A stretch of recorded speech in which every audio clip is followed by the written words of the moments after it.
About 15 months ago, I got a corporate America job, and I was suffering from grief.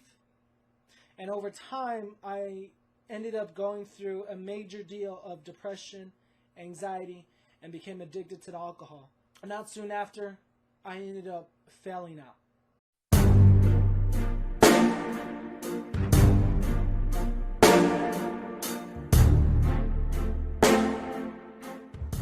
What is going on, guys? Today we're doing a little bit different dive of pretty much my backstory on how I've been able to now become a content creator, how I created my business, and how I was able to create my book, Who the Fuck Am I? A Perfectly Imperfect Guide to Become Woke at Life, Discover Your Purpose, and Scale Your Potential. And it really boiled down to understanding emotions. I used to think when I was going to grad school that everything was by the book. And I knew when I was in college that I wanted things to be by the book. Everything was by the book because the book was right, the professors knew what they were talking about. And then I get into the real world and I go through such a culture shock on my personal side as well, where I'm grieving after the loss of my dad. And you know, if you're going through depression, anxiety, and addiction, it's time for you to tune in and hear what I'm about to say. Depression and anxiety is gonna come in just like anything else. If you are human and you're not a psychopath or a sociopath, you're gonna, to some degree, deal with some sort of depression and anxiety. And in which case, because of those two factors, you may start getting addicted to certain things like social media, alcohol, partying. Maybe you're addicted to work and you start losing sight of who you truly are as a person. I know for sure that when I first got out of college that I always wanted to work in corporate America. That was one of my dreams, was to work for some big name company and work in the city. And I realized that, I failed out. I failed out of corporate America. I realized I couldn't stick with the corporate structure of how I'm supposed to dedicate my life for 2 years, and they would consider if I'm ready to move up. If I knew for sure that I was ready to move up and they didn't want to give it to me, I wouldn't know that. I think a lot of people are settling for jobs, or they're settling for career opportunities, and it's very depressing to hear that, which is why I have a very small circle and I only surround myself with ambitious people. If you are not ambitious to get to the next level, then you and I cannot associate with each other. And I expect you to start setting those boundaries in the same. You can only be as valuable as you are within your network. And if you're not valuable, then it really boils down to, who are you? What are you trying to accomplish in life? I was suffering from depression, anxiety, and addiction because I didn't know how to grieve. It wasn't taught in my Hispanic culture. Mental health is a thing. If anything, it's kind of more of a shame if we go to therapy. So it's nothing based on my parents. It's nothing based on my grandparents.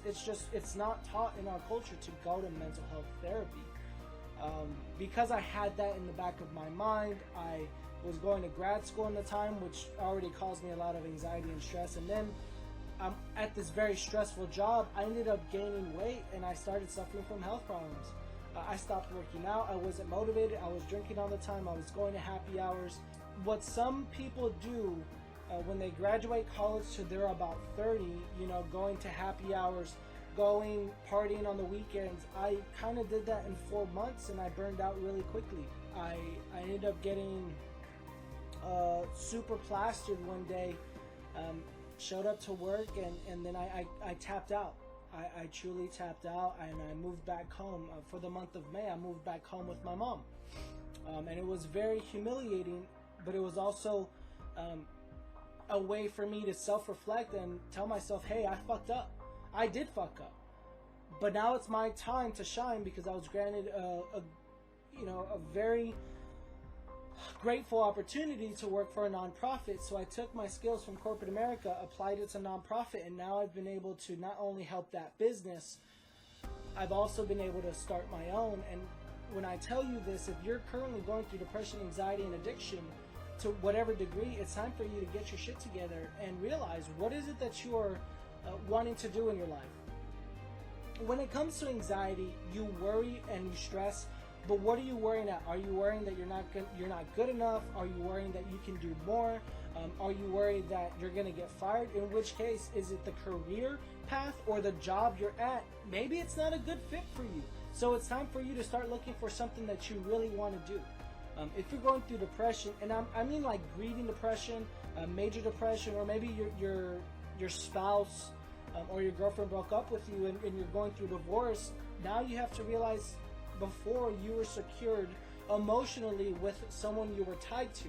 Now it's time for you to man up, human up, and find someone that's going to appreciate you, because if it didn't work with you, your spouse, or whatever relationship you're in, a girlfriend, boyfriend, now you have to realize, I need to find the next best thing for me.